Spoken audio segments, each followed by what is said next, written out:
এই নাও, তোমাকে আমি অগ্নিবাণ চালিয়ে দিলাম। মেনু, আজ আমি তোর সাথে খেলবো না রে। মা বলেছে আমাদের কাঁঠাল গাছ থেকে আজ কাঁঠাল পারবে। আমাদের কাঁঠাল গাছে না অনেক কাঁঠাল ধরেছে, তুইও কি যাবি? গেলে তুইও অনেক কাঁঠাল খেতে পাবি রে। এ মা, কাঁঠাল পারবি? তোরা লুজ লুজ কাঁঠাল খাস? ও, তোদের তো আবার কাঁঠালের বাগান আছে। আমি জীবনেও কাঁঠাল খাইনি রে। আমার যে কাঁঠাল খেতে খুব ইচ্ছে করে, চল না, আমিও যাবো তোর সাথে। এরপর মিনু ও গুড্ডু গুড্ডুদের কাঁঠাল বাগানে চলে যায় কাঁঠাল খাওয়ার জন্য। গুড্ডুর বাবা বাঘ ও তার মা বাঘিনী, গুড্ডুর মা বাঘিনী কাঁঠাল পাড়ছিল। তখন মিনু গিয়ে বাঘিনীর কাছে কাঁঠাল চেয়ে বসে। বাঘিনী কাকিমা, আমাকে একটা কাঁঠাল দিবে? তোমাদের তো অনেক কাঁঠাল, আমি জীবনেও কাঁঠাল খাইনি গো। কোথা থেকে যে এইসব ছোট লোকগুলো আসে? একটা কাঁঠালের দাম জানিস? তুই কাঁঠাল খাইতে চাইছিস? কাঁঠালের অনেক টাকা দাম। আমি তোকে কাঁঠাল দিতে পারবো না। তোর বাবা মা তোকে কখনো কাঁঠাল খাওয়ায়নি? তোর বাবা মাকে গিয়ে বল কাঁঠাল খাওয়াতে। কি করে খাবি? তোর মা তো আবার লোকের বাসায় কাজ করে। মা, আমাদের কাছে তো অনেক কাঁঠাল ধরেছে, তুমি মিনাকে একটা কাঁঠাল খেতে দাও না মা। মিনু কোনোদিনও কাঁঠাল খায়নি মা। আমি না হয় আজকে কাঁঠাল খাবো না, তুমি আমার কাঁঠালটুকুই মিনাকে দিয়ে দাও। গুড্ডু, তোকে না বলেছি এই ছোট লোকের বাচ্চাদের সাথে খেলবি না? আর মিনুর জন্য তোর দরদ উঠলে উঠছে। ও, তোর কিসের বন্ধু তোরে? ওদের সাথে আমাদের কিসের সম্পর্ক? আর যেন দেখি না তুই ওর সাথে খেলতে গেছিস। মিনা, কাঁঠাল খেতে হলে টাকা লাগবে, যা তোর মায়ের কাছে গিয়ে টাকা নিয়ে আয়। আর হ্যাঁ, আমার বাগানের ধারে কাছে যেন তোকে দেখি না। আর গুড্ডুর সাথে খেলতে আসবি না, বুঝলি? এখন যা এখান থেকে। বাঘিনীর এমন কথা শুনে মিনু মনে মনে খুবই দুঃখ পায়, আর দুঃখী মনে সে বাসায় চলে আসে আর তার মাকে গিয়ে বলে। ও মামা, জানো আমি গুড্ডুদের কাঁঠাল বাগানে গিয়েছিলাম গুড্ডুর সাথে। ওদের বাগানে অনেক কাঁঠাল ধরেছে। আমি বাঘিনী কাকিমায়ের কাছে একটু কাঁঠাল খাইতে চাইলাম। বাঘিনী কাকিমা আমাকে অনেক কথা বলে তাড়িয়ে দিয়েছে। বলেছে আমরা নাকি ছোট লোক, কাঁঠাল কিনে খেতে পারবো না। টাকা দিব, তাহলে আমাদের কাঁঠাল দিবে। তুই কেন গিয়েছিস রে মা কাঁঠাল চাইতে? জানিসই তো আমি মানুষের বাড়িতে জিয়ের কাজ করি। দুবেলা দু মুঠো ভাত জোগাতে কত কষ্ট করতে হয় আমায়। তোর বাবা চলে যাওয়ার পর থেকে কত কষ্ট করে সংসার চালাচ্ছি, তোর লেখাপড়া চালাচ্ছি। তুই মন খারাপ করিস না রে সোনা, আমি টাকা জমিয়ে তোকে কাঁঠাল কিনে দিব। ঠিক আছে মা, আমি আর কোনোদিনও কাঁঠাল খেতে চাইবো না। আমি গুড্ডুদের বাগানেও যাব না। আচ্ছা মা, কাঁঠালের বীজ থেকে তো কাঁঠাল হয়, তাই না? আমি তাহলে কাঁঠালের বীজ দিয়ে গাছ লাগাবো। আমার গাছে অনেক কাঁঠাল হবে, আর আমি অনেক কাঁঠাল খেতে পারবো। কে রে মিনা, আজ খেলবি না? এখন তুই আমার সাথে খেলতে আসিস না কেন রে? আমার মায়ের খোঁটায় কি তুই রাগ করেছিস? রাগ করিস না, তোকে আমি লুকিয়ে কাঁঠাল খাওয়াবো। মা যখন বাড়িতে থাকবে না তখন তোর জন্য লুকিয়ে কাঁঠাল নিয়ে আসিব। তোর সাথে খেললে তো বাঘিনী কাকিমা তোকে মারবে, এর জন্যই খেলতে আসিসনি। আচ্ছা গুড্ডু, তুই আমাকে একটা জিনিস দিতে পারবি? তুই কি আমাকে কিছু কাঁঠালের বীজ এনে দিতে পারবে তোদের বাড়ি থেকে? আমাদের বাড়িতে না অনেক কাঁঠালের বীজ আছে, তুই আবার কাঁঠালের বীজ দিয়ে কি করবি রে? আচ্ছা তুই দাঁড়া, আমি তোর জন্য এক্ষুনি কাঁঠালের বীজ নিয়ে আসছি। মা বুঝতেও পারবে না আমি এই যাবো আর এই আসবো।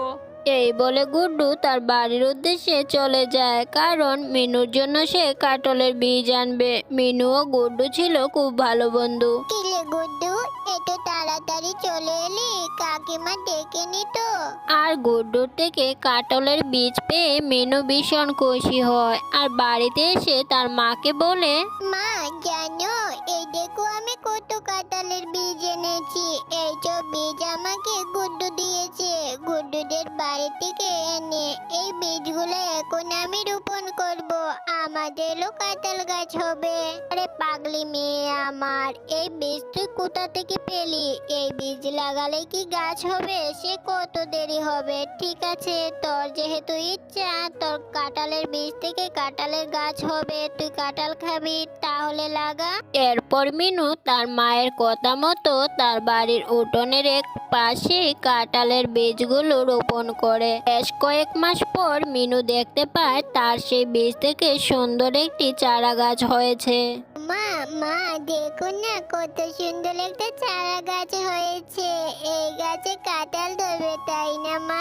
এরপর মিনু তার চারা গাছটিতে প্রতিদিন সকাল বিকাল জল দিতে থাকে আর গাছটির অনেক যত্ন নিতে থাকে যাতে তাড়াতাড়ি গাছটি বড় হয়। মা গাছে তো আমি প্রতিদিনই জল দিচ্ছি, বড় হচ্ছে না কেন মা? কবে বড় হবে গাছ, আর কবে কাঁঠাল ধরবে? কাঁঠাল হলে তো অনেক মজা হবে, তাই না মা? এভাবে কাঁঠাল গাছের যত্ন নিতে নিতে এক সময় মিনুর কাঁঠাল গাছে অনেকগুলো কাঁঠাল হয় আর মিনু অনেক আনন্দে থাকে। সে খুশিতে আত্মহারা হয়ে নাচতে থাকে।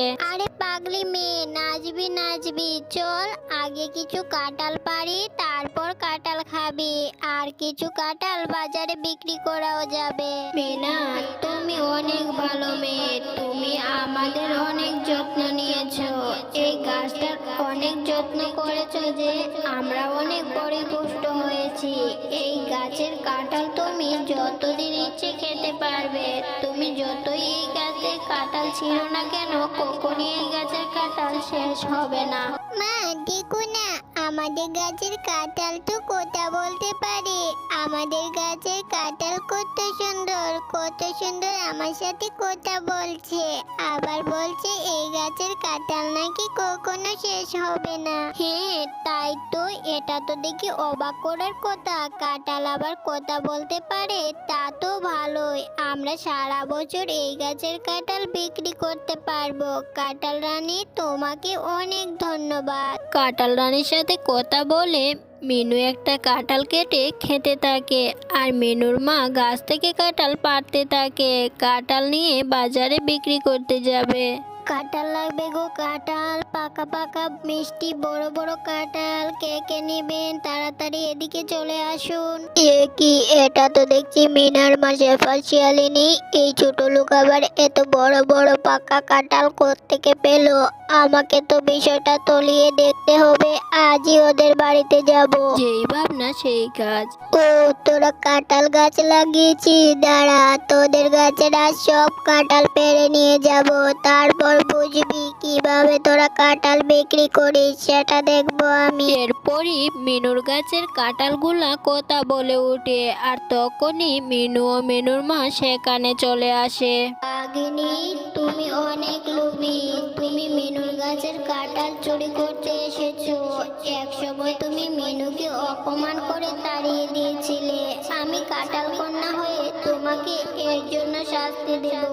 এই নাও, তোমাকে আমি অগ্নিবাণ চালিয়ে দিলাম, এবার তুমি জ্বলতে থাকো। এ আবার কোন জাদুর কাঁঠাল? আমি মরে যাচ্ছি, আমাকে বাঁচাও। আমি আর কখনো কাঁঠাল চুরি করতে আসবো না। মিনু, আমাকে বাঁচাও, আমি জ্বলে যাচ্ছি, পড়ে যাচ্ছি। কাঁঠাল, তুমি আমাকে ছেড়ে দাও। কাঁঠাল কন্যা, তুমি বাঘিনী কাকিমাকে ছেড়ে দাও প্লিজ। উনি যে আমার বন্ধু গুড্ডুর মা, ওনার যদি কিছু হয়ে যায় তাহলে আমার বন্ধু ভীষণ কষ্ট পাবে। তুমি ওকে ছেড়ে দাও, আমি শুধু মিনুর কথা তোকে ক্ষমা করে